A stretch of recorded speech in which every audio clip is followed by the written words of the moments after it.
नमस्कार, आप देख रहे हैं भारत की सच।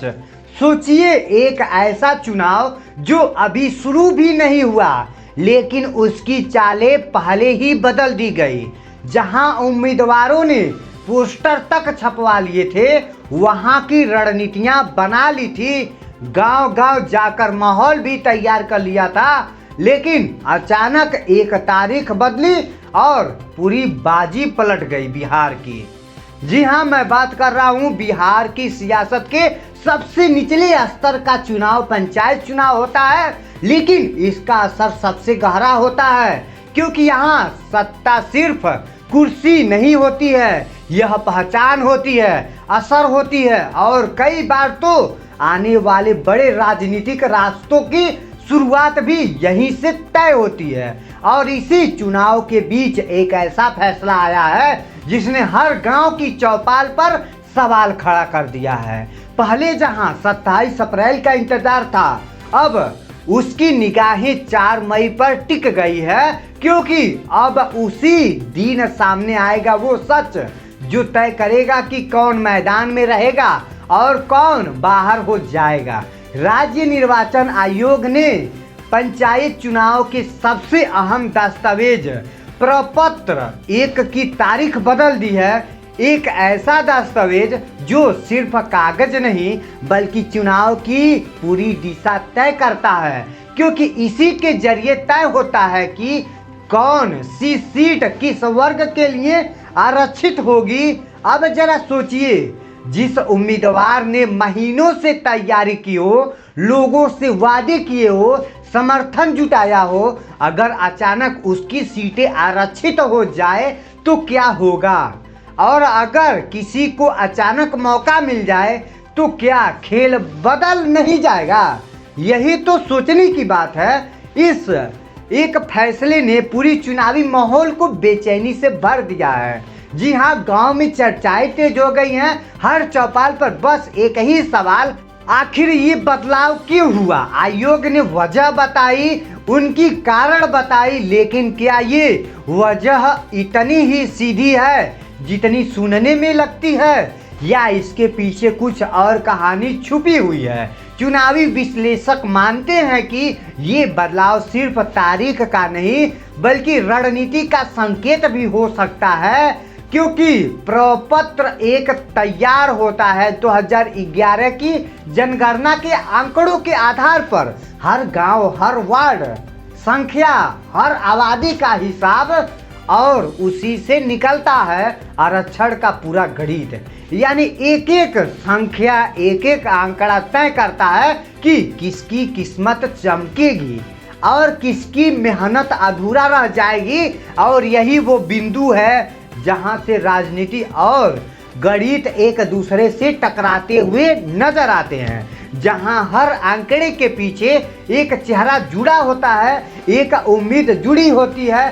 पहले 27 अप्रैल के बाद सब कुछ साफ हो जाना था, लेकिन अब इस देरी ने उम्मीदवारों को एक अजीब मोड़ पर ला करके खड़ा कर दिया है। ना वो पूरी तरह आगे बढ़ पा रहे हैं, ना ही वो पूरी तरीके से पीछे आ पा रहे हैं। कुछ उम्मीदवार अब भी उम्मीद में हैं कि सीट अनारक्षित रहेगी और कुछ लोग दावा भी कर रहे हैं, आवाज भी उठा रहे हैं कि सिर्फ मुझे ही इलेक्शन लड़ना है। तो गांव में माहौल अब और भी दिलचस्प हो गया। जहां पहले चुनावी शोर था, अब वहां इंतजार की खामोशी है, लेकिन ये खामोशी किसी तूफान से कम नहीं, क्योंकि जैसे ही 4 मई आएगा ये खामोशी टूटेगी और उसके साथ ही कई सपने भी। और जैसे जैसे 4 मई की तारीख करीब आ रही है, वैसे वैसे गाँवों को धड़कनें तेज हो जा रही है।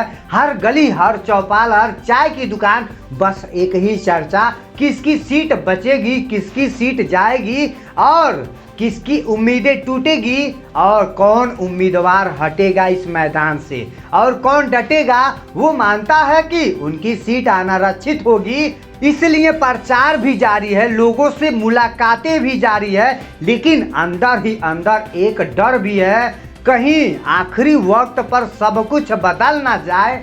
वही दूसरी तरफ कुछ ऐसे चेहरे भी हैं जो अब तक चुप थे, किनारे खड़े थे, लेकिन इस बदलाव ने उनमें नई उम्मीद जगा दी है। उन्हें लग रहा है कि शायद इस बार किस्मत उनका साथ दे दे और जैसे ही प्रपत्र एक सामने आए वो भी मैदान में उतर जाएं। यही तो इस चुनाव की सबसे बड़ी सच्चाई है। यहाँ आखिरी पल तक कुछ भी तय नहीं होता है। एक कागज, एक फैसला और पूरी तस्वीर बदल जाती है। आरक्षण रोस्टर इस बार फिर बदलने वाला है। कई पंचायतों से आरक्षण हटेगा तो कई नई पंचायतें आरक्षित हो जाएंगी, ये क्लियर है। यानी जो कल तक मजबूत दावेदार थे वो अचानक बाहर हो सकते थे और जो मजबूत नहीं थे वो शायद सत्ता में आ सकते हैं। खिलाड़ी आप भी हो सकते हैं। इसी बीच आयोग ने संशोधित समय सारणी भी जारी कर दी है ताकि प्रक्रिया व्यवस्थित और पारदर्शित तरीके से पूरी हो सके। लेकिन सवाल अब भी वही है, क्या सिर्फ व्यवस्था ही बदलेगी या इसके पीछे कोई और गहरी परत भी छुपी हुई है? क्योंकि पंचायत चुनाव भले ही गैर दलीय होते हैं लेकिन इसका असर सीधे सीधे बड़े राजनीतिक समीकरणों पर पड़ता है।